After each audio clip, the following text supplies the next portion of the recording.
pouvons pas ici faire un procès d'intention à M.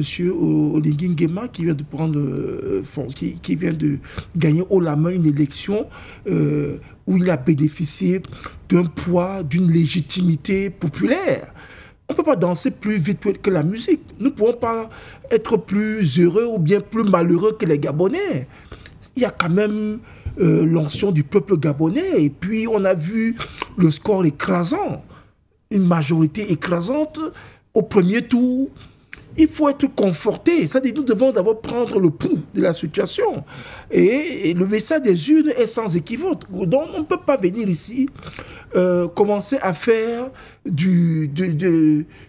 politiser chaque action et vouloir mettre du panafricanisme comme une sorte de totem, que s'il n'y a pas ça, ça veut dire que... on ne pense pas que ce soit le cas. Donc, parce que même le Cameroun, c'est un cas d'école aussi, hein, même le Cameroun, ça nous concerne. Donc le panafricanisme, nous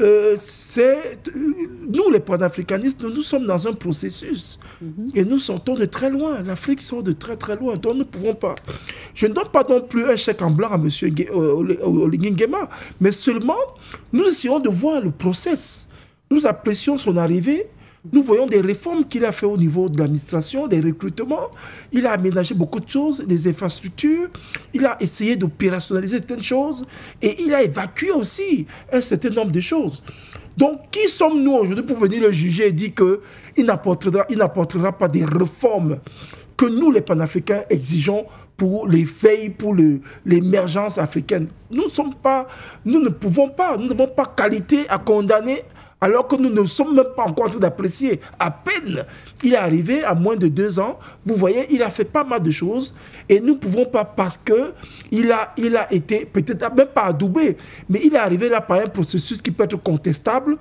Mais ne disons pas que c'est parce que la France n'a rien dit, la France l'a adoubé et qu'il va continuer l'œuvre des Français. Il faut être très prudent. Moi, je pense que nous ne sommes pas ici pour faire pour diaboliser certains leaders africains et nos frères même du Gabon, parce que le Cameroun et le Gabon, nous sommes très proches et nous voyons ce qui se passe au Gabon. Nous apprécions cette démarche et nous pensons que la rupture telle que nous voulons avec la France-Afrique ou bien avec les puissances impérialistes, c'est un processus. C'est pas... Est-ce qu'on est sûr même qu'au Gabon, il y a des hommes déjà préparés pour ça? Et est-ce que l'environnement, en termes de géopolitique, s'y prête ou géostratégique? Parce que vous voyez, le Gabon est au cœur du golfe de Guinée. Il y a le Cameroun, il y a beaucoup d'autres pays. Donc, il faut faire très attention. N'envoyons pas les Gabonais se lancer dans une affaire où, après, ça devient comme la Côte d'Ivoire, où on va brûler tout, on va détruire tout, et on reprend encore à zéro. Non. Ces néocolons ont mis une empreinte au cœur de l'Afrique. Et des bastions comme le golfe de Guinée, c'est-à-dire le Cameroun et le Gabon, sont des points d'ancrage. Et on ne peut pas venir déconstruire ça par des discours. Parce que je veux bien qu'on vienne ici dire comment le panafricanisme, oui, mais on a vu des leaders africains mourir en Afrique, parce qu'ils ont voulu défendre cet idéal-là. Donc ne perdons pas des cerveaux africains parce qu'on est dans une caricature. Ici, c'est un process. Et les enjeux sont même au-delà même de l'Afrique. Ce sont les enjeux géostratégiques et même au niveau même du monde, quand on parle de la multipolarisation. Donc, le monde devient multipolaire. Donc, il y a des enjeux qui vont se faire de facto. Vous comprenez, madame? Ressentir, donc, oui, c'est-à-dire que vous le voulez ou pas, à un moment donné, il y a des influences, ce qu'on appelle des chocs exogènes, qui vont vous amener à vous arrimer, vous voyez, et vous devez être dans cette course qui permettra à ce que il y ait des configurations qui vont se faire. Et vous savez que le Cameroun ne joue pas un très bon rôle au cœur de l'Afrique centrale.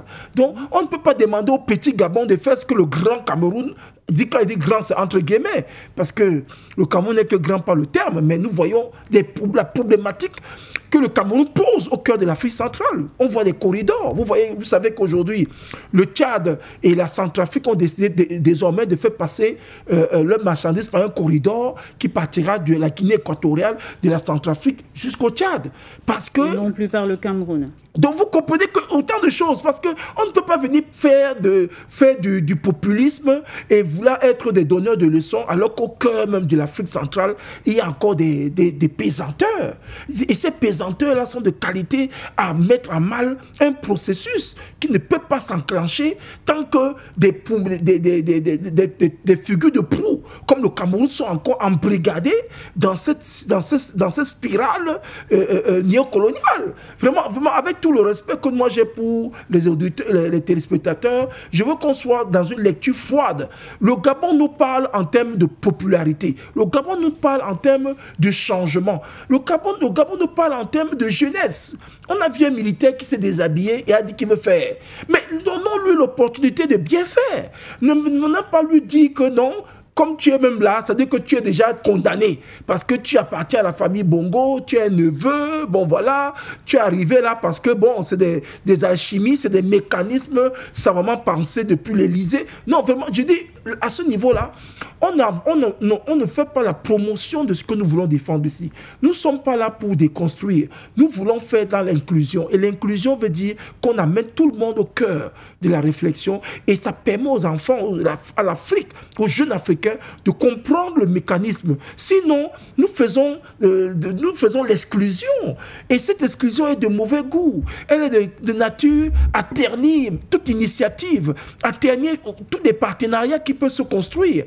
Que dirons-nous des autres si même au Cameroun, nous n'arrivons pas encore à construire cette hégémonie-là qui est au cœur de l'échiquier mondial.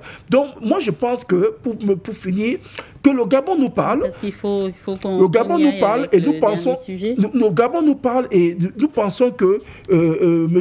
Oligui vient d'avoir l'onction du peuple gabonais et nous pensons qu'il peut faire des choses et il a des choix. Et aujourd'hui, la rupture que nous espérons là peut se faire parce qu'il y a une jeunesse africaine aussi qui est au cœur pour permettre à ce que les choses puissent se déclencher. Et nous espérons qu'au niveau de l'Afrique centrale, de la CEMAC, parce que la CEMAC, c'est un goulot d'étranglement. Nous voyons même qu'avec la Centrafrique qui essaye de s'émanciper, ce n'est pas toujours évident. Donc, si au niveau de la CEMAC, il y a cette configuration qui va être mise en place pour permettre à ce qu'il y ait de l'éveil, je pense que le Cameroun et le Gabon profiteront de cela et vont délibérément permettre à ce que le peuple africain puisse aujourd'hui, au niveau de la CEMAC, comprendre les enjeux. Et ces enjeux-là, ça se construit avec des hommes.